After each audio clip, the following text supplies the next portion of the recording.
Halo, Assalamualaikum warahmatullahi wabarakatuh. Ketemu lagi kita bareng Budian dalam sesi belajar biologi bareng Budian. Selamat mengikuti. Assalamualaikum warahmatullahi wabarakatuh. Belajar bareng Budian hari ini akan membahas tentang sistem gerak pada manusia.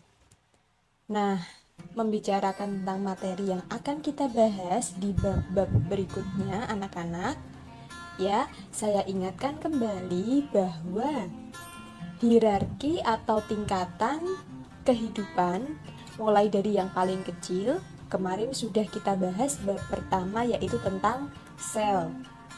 Kemudian setelah itu kita bahas tentang jaringan dan organ. Maka jangan heran untuk bab-bab selanjutnya, bagi kalian yang kelas 11, kalian akan dikenalkan dengan berbagai macam sistem yang ada pada tubuh manusia. Salah satu di antaranya adalah sistem gerak. Nah, sistem gerak pada manusia disusun oleh rangka dan otot. Maka pada pembahasan hari ini pun sistem gerak akan meliputi rangka, otot, serta gangguan-gangguan yang mungkin terjadi pada sistem gerak. Nah, untuk rangka sendiri terdiri atas tulang dan sendi. Ya, tulang di sini adalah bentuk tunggal dari penyusun rangka.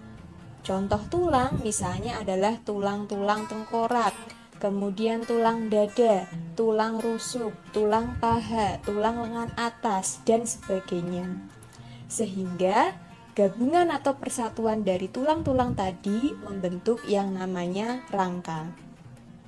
Sedangkan untuk memungkinkan terjadinya gerakan ya tidak kaku, maka antar tulang akan dihubungkan oleh sendi atau artikulasi. Tulang terdiri atas tulang rawan dan tulang keras. Tulang rawan atau kartilago dan tulang keras atau osteon. Tulang juga memiliki berbagai macam bentuk. Ada 4 pengelompokan bentuk tulang, yaitu tulang pipih, pipa, pendek, dan tulang tidak beraturan. Serta rangka pada tubuh kita yang tersusun dari tulang-tulang nantinya dapat dikelompokkan untuk membentuk rangka aksial dan rangka apendikular. Sementara pembahasan tentang otot akan membahas tentang otot polos, otot lurik, dan otot jantung, ditambah nanti bagaimana mekanisme dari kerja otot. Serta gangguan-gangguan, ya nanti meliputi gangguan itu sendiri, yaitu gangguan pada rangka dan gangguan pada otot, serta produk-produk teknologi yang berkaitan dengan kelainan tulang. Kita bahas yang pertama dulu yaitu fungsi rangka. Yang pertama sebagai alat gerak pasif. Alat gerak pasif karena rangka di sini dia tidak bisa bergerak sendiri, melainkan dapat digerakkan oleh otot. Ya, rangka adalah alat gerak pasif karena tidak bisa bergerak sendiri. Ya, bergeraknya adalah dengan bantuan dari otot. Yang kedua, memberi bentuk, menyokong, dan menopang tubuh. Yang paling mudah, silahkan lihat wajahmu dengan wajah-wajah orang di sekitarmu. Ya kan, sudah pasti bentuknya berbeda. Ya, di situ juga karena adanya rangka, ya tulang-tulang penyusun bagian wajah atau muka. Yang ketiga adalah tempat melekatnya otot rangka atau otot lurik. Ya, itulah kenapa otot lurik dinamakan dengan otot rangka, karena otot lurik menempel pada rangka. Selanjutnya, fungsi hematopoiesis, yaitu berkaitan dengan pembentukan sel-sel darah. 5. Melindungi organ tubuh yang lunak, semisal tulang tengkorak kita, melindungi otak, kemudian melindungi mata. Ya, kemudian tulang rusuk dan tulang dada, dia melindungi paru-paru dan melindungi jantung. Terakhir adalah sebagai tempat penyimpanan mineral. Jelas sekali bahwa pada rangka, pada tulang-tulang kita ini bisa tersimpan mineral, misalnya adalah kalsium. Macam tulang berdasarkan zat penyusunnya, ada 2 macam. Yang pertama adalah tulang lawan, atau kita kenal dengan kartilago, dan tulang keras atau osteon. Berdasarkan sifatnya, untuk tulang rawan atau kartilago, dia bersifat lebih lentur dibandingkan dengan tulang keras atau osteon. Sedangkan sel-sel penyusunnya pada tulang rawan, sel-sel penyusunnya dinamakan dengan kondrosit. Sedangkan pada tulang keras dinamakan dengan osteosit. Berdasarkan matriksnya, tulang rawan atau kartilago dibedakan menjadi 3. Yang pertama kartilago hyalin, kartilago elastis, dan kartilago fibrosa. Sedangkan untuk tulang keras atau osteon, berdasarkan matriksnya dibedakan menjadi 2. Yang pertama adalah tulang kompak dan yang kedua adalah tulang spons. Nah, kalau kalian merasa lupa dengan materi ini, silakan buka kembali di bab 2. Ya, bab jaringan. Ini adalah dibahas di bab jaringan hewan. Sekarang kita ke struktur dari tulang keras. Ya, struktur dari tulang keras. Di sini anak-anak tulang keras. Contohnya adalah tulang paha misalnya ya. Nih. Tulang paha. Ya, di sini ketika si tulang paha ini kita potong secara membujur, ya, maka akan tampak di sini yang di dekat perikondrium atau di dekat selaputnya, di sini adalah tulang-tulang kompak. Jadi matriksnya di sini untuk tulang kompak dia susunannya lebih padat, ya, dibandingkan dengan tulang spons. Kalau yang tulang spons dia itu lebih berongga, ya. Kemudian pada tulang ini ketika kita buat suatu penampang melintang, maka kita akan dapatkan gambar ya di bawah mikroskop itu seperti yang ada di sebelah kiri kalian. Nah, ini gambar ini di bagian tengahnya kalian akan menemukan yang namanya kanal pusat. Ya, kanal pusat di sini di bagian tengah. Kemudian ada pada kanal pusat tersebut adalah pembuluh darah serta saraf. Nah, pembuluh darah dan saraf ini nanti untuk pembuluh darahnya dia akan mensuplai makanan ke osteosit. Karena osteosit di sini adalah sel-sel penyusun tulang keras. Dan osteosit butuh makan, butuh oksigen, ya, seperti itu. Maka nantinya dari kanal pusat atau kanal Havers itu nanti akan membentuk saluran-saluran yang lebih kecil yang dinamakan dengan kanalikuli. Agar apa? Agar suplai makanan dan suplai oksigen nanti bisa tersampaikan ke osteosit. Nah, osteosit di sini kalian bisa temukan di dalam ruangan-ruangan yang ada pada lamela-lamela tulang. Ya, ruangan tersebut dinamakan dengan lakuna.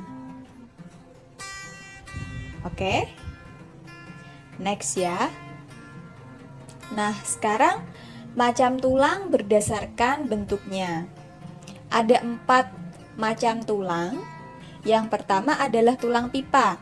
Tentu saja karena berbentuk panjang, kemudian bagian tengahnya berongga, dan di bagian ujungnya anak-anak, ini dia membentuk seperti bonggol atau agak membulat. Nah, tulang pipa kalian bisa temukan contohnya adalah di tulang lengan atas, kemudian tulang paha, tulang betis, tulang kering, tulang hasta, dan tulang pengumpil. Tulang pipih adalah tulang-tulang yang bentuknya pipih atau gepeng, ya, atau seperti plat.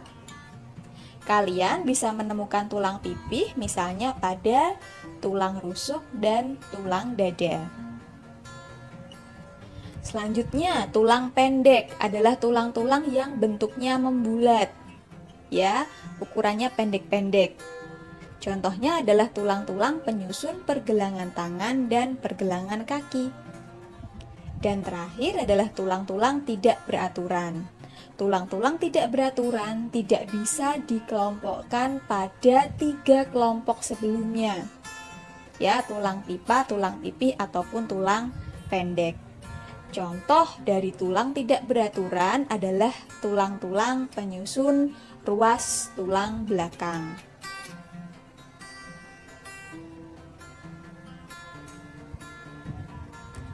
Nah, rangka penyusun tubuh manusia di sini bisa dibedakan menjadi rangka aksial dan rangka apendikuler. Rangka aksial adalah rangka-rangka penyusun sumbu tubuh yang meliputi tulang tengkorak, tulang belakang, tulang rusuk, dan tulang dada. Sementara rangka apendikuler menyusun anggota gerak. Bisa dibedakan menjadi tulang penyusun anggota gerak atas serta tulang penyusun anggota gerak bawah.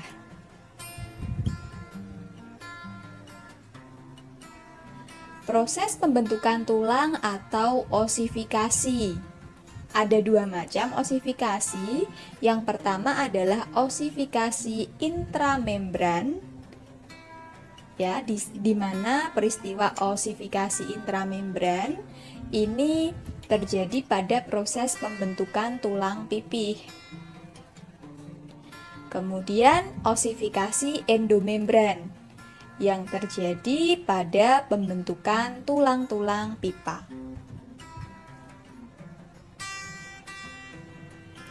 Selanjutnya ada persendian atau artikulasi.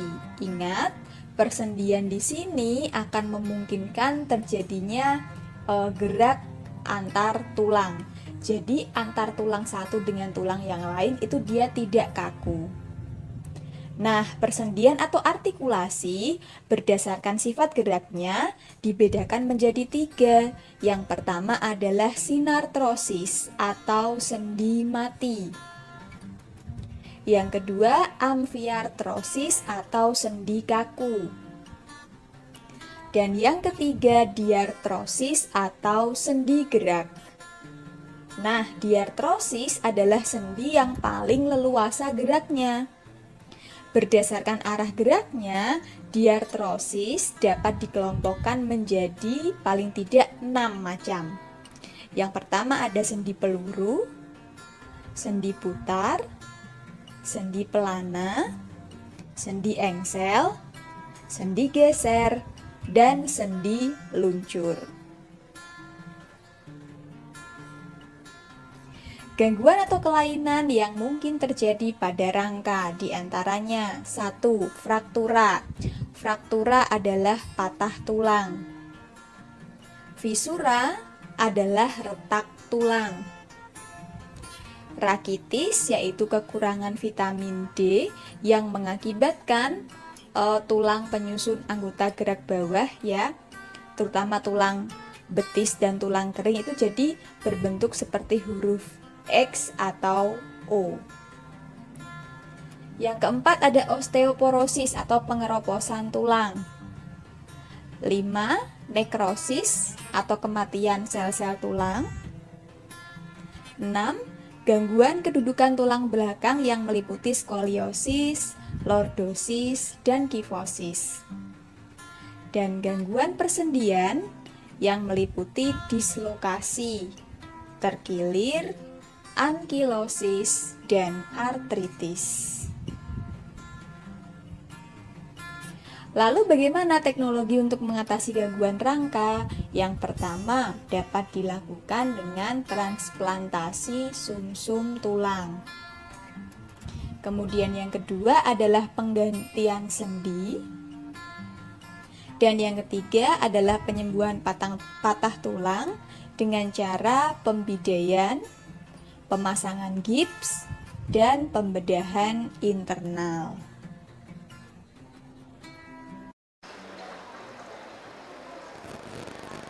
Nah, sekian penjelasan dari Budian. Jangan lupa untuk tetap semangat belajar ya. Terima kasih dan wassalamualaikum warahmatullahi wabarakatuh. Sampai jumpa.